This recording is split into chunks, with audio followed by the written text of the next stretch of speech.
Hi friends, welcome to my YouTube channel. I am Bensi. Our channel name Help Me Lord.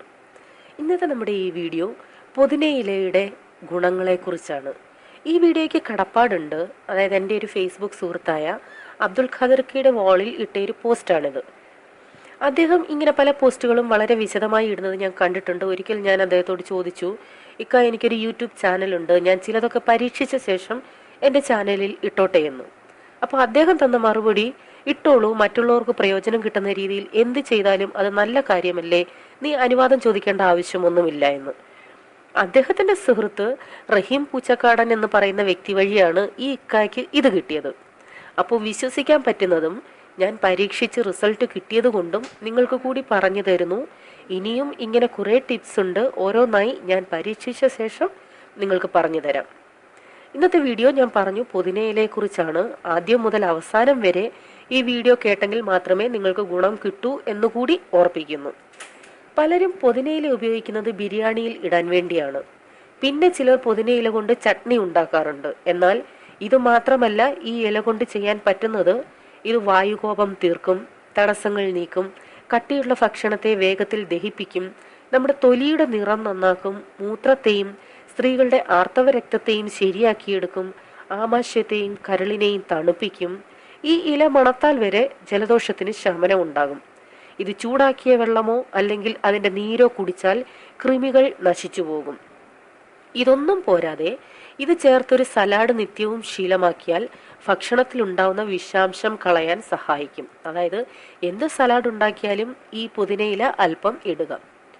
പുതിന നന്നായി തിളപ്പിച്ച് കുറുക്കി കഷായം വെച്ച് കുടിച്ചാൽ വായു, പുളിച്ചിതികിട്ടൽ, പനി, ജലദോഷം എന്നിവ സുഖപ്പെടും.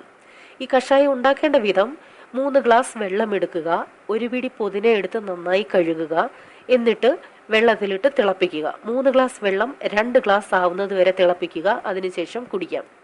പിന്നെ പ്രത്യേകമായൊരു കാര്യം, കടയിൽ നിന്ന് വാങ്ങുന്ന പുതിനയാണെങ്കിൽ നന്നായി കഴുകിയെടുത്ത ശേഷം മാത്രം ഉപയോഗിക്കുക. അല്ലെങ്കിൽ അതിലുള്ള വിഷം നമ്മുടെ ശരീരത്തിൽ ആയി മറ്റ് അസുഖങ്ങൾ വരും. എത്രയും നന്നായി വെള്ളത്തിലിട്ട് കഴുകാമോ അത്രയും നന്നായി കഴുകുക. വായനാറ്റം ഉള്ളവർക്ക് പുതിന ചവയ്ക്കുകയോ പുതിന ചെടിയുടെ തണ്ട് ചതച്ച് പല്ല് തേക്കുകയോ ചെയ്താൽ മതി. വായ്ക്ക് രുചി ഉണ്ടാവാനും പല്ല് കേടുവരാതിരിക്കാനും പുതിനയില, തണ്ട് എന്നിവ കൊണ്ട് രാവിലെ തന്നെ പല്ല് തേച്ചാൽ മതി. പുതിനയില, പുതിനത്തണ്ട് ഇവ വായ്പുണ്ണ്, മോണവീക്കം എന്നിവയ്ക്ക് ഉത്തമമാണ്. പല്ലിനെ ശുദ്ധീകരിക്കാൻ പറ്റിയ ഒരു പ്രകൃതിദത്ത അണുനാശിനി കൂടിയാണിത്. ഇതൊന്നും കൂടാതെ മൂട്ട, കൊതുക് ശല്യം ഒക്കെ ഒഴിവാക്കാൻ പുതിന പുകയ്ക്കുകയോ അല്ലെങ്കിൽ അരച്ച് ഇതിൻ്റെ നീര് കുടയുകയോ അതുമല്ലെങ്കിൽ കിടക്കയുടെ അടിയിൽ വിതറുകയോ ചെയ്താൽ മതി, അതും മാറിക്കിട്ടും. പുതിന നീരും ചെറുനാരങ്ങ നീരും സമം എടുത്ത് പുരട്ടിയാൽ തലവേദന, മുറിവ്, ചതവ് എന്നിവയും മാറിക്കിട്ടും.